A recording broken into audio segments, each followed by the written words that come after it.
Hello, Maj. If you're here on my channel, it's because you're interested in learning what a Hausfrau does every day, or a housewife. And I was just prepping another plate of mashed potatoes for dinner tonight, and I wanted to have the IKEA berries. They're so delicious. But I can't open the jar. So I wanted to show this cool little device that I have that helps me open up jars when I can't open it up. So this is adjustable, size of the jar, and you put it right there on the lid.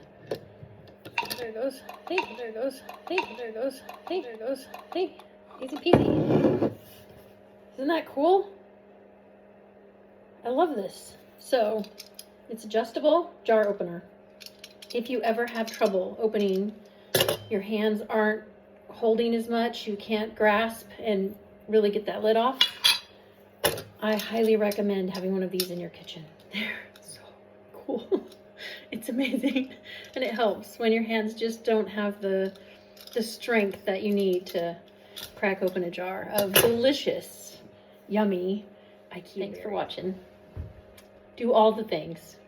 Follow, subscribe, like, click, comment, link, all the fun stuff. I'll see you again. Bye.